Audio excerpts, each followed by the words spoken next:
नमस्ते दोस्तों, चलिए अब नेक्स्ट क्वेश्चन हम लोग डिस्कस करते हैं, जो कि है बुद्धिज़्म और जैनिज़्म के बारे में कि उनका क्या सिमिलरिटी है और साथ में क्या डिफरेंस है।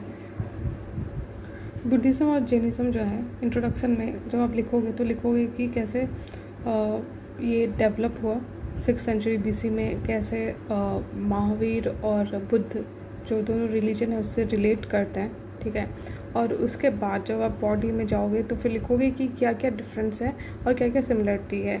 डिफरेंस जैसे कि कॉन्सेप्ट ऑफ सोल के बारे में, नॉन वायलेंस, सेक्रीफाइस के बारे में, और सिमिलरिटी जैसे कि पीस, राइटियस कॉन्डक्ट, ये सब के बारे में। तो फिर बताओगे कि जब आप कंक्लूज़न लिखते हो तो फिर उसमें बताओगे कि कैसे दोनों रिलीजन ने ना ही सिर्फ मतलब religion as a religion, but it was also a reform movement, जो डाउन ट्रोडन था लोग थे और फिर इनइक्वालिटी थी उसको हटाने में, फिर सफरिंग, ऑप्रेस्ड और कास्टिज़म और जेंडर की जो रिजिडिटी थी उसको हटाने में कैसे हेल्प किया। आपको ये सब लिखना होगा। आप लिखोगे जब इंट्रोडक्शन और जब डिटेल में डिस्कस करते हैं तो आप इंट्रोडक्शन इससे कर सकते हो कि उसी समय मतलब जब हेराक्लिटस, जोरोस्टर, कन्फ्यूशियस और लाओ से रह रहे थे उसी समय बुद्ध भी थे उसी सेम सेंचुरी में, और बुद्धिज़्म और जैनिज़्म दोनों मिलके कैसे हमारी सोसाइटी पे इम्पैक्ट किया। जब आप सिमिलरिटी के बारे में बात करते हो तो आप कहोगे कि कैसे जो रीज़न है दोनों के रिलीजन के राइज होने का वो सेम है। मतलब कि जो हिंदुज़म में जिस तरह से सुपरस्टिशन और ऑर्थोडॉक्सी बढ़ रही थी उसके अगेंस्ट जैनिज़्म और बुद्धिज़्म आए, और इसका कोर फिलॉसफी जो है वो जैसे त्रिरत्ना हो गया, फिर बुद्धिज़्म का 8-fold पाथ हो गया। तो इस तरह से दोनों में ये सिमिलरिटी दिखी गई है। तीसरा है अहिंसा, मतलब कि दोनों रिलीजन जो है वो नॉन वायलेंस को सपोर्ट करता है।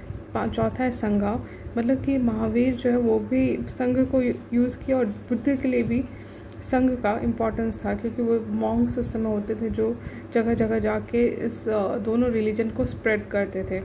पांचवा जो सिमिलरिटी है वो है इक्वालिटी, मतलब कि चाहे वो औरत हो या मर्द हो, दोनों इस रिलीजन में इक्वल थे। तो इस तरह से हम देखते हैं कि दोनों ने किस तरह रिजिडिटी जो उस समय बढ़ गई थी उसको हटाने में हेल्प किया। अब बात है कि डिफरेंस क्या है जो दोनों रिलीजन में। तो एक तो है कि देखो, पहला जो डिफरेंस होगा वो तो यही होगा कि जैनिज़्म जो है वो ज़्यादा रिजिड है कंपेयर टू बुद्धिस्ट। मतलब कि जैनिज़्म में आप अगर एग्रीकल्चर भी करते हो तो वो मतलब कि इंजरी काउज करता है अर्थवॉर्म्स और एनिमल्स को, तो वो ज़्यादा ही रिजिड हो गया, इसलिए थोड़ा सा लोग ज़्यादा बुद्धिज़्म के तरफ इंक्लाइंड हुए इंस्टेड ऑफ जैनिज़्म, ठीक है। और बुद्धिज़्म ने डायरेक्ट अटैक किया कास्ट सिस्टम पे, ये महावीरा ने नहीं किया, ठीक है। वो उन्होंने किया लेकिन उस लेवल पे नहीं जिस तरह बुद्धिज़्म ने अटैक किया।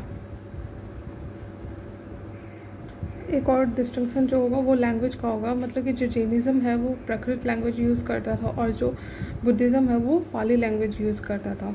बुद्धिज़्म जो है वो मोस्टली एक सोशल रिवॉल्यूशन की तरह देखा गया है, जो कि बताता है कि एथिकल और सोशल इक्वालिटी के वैल्यूज़ का इम्पोर्टेंस, ठीक है।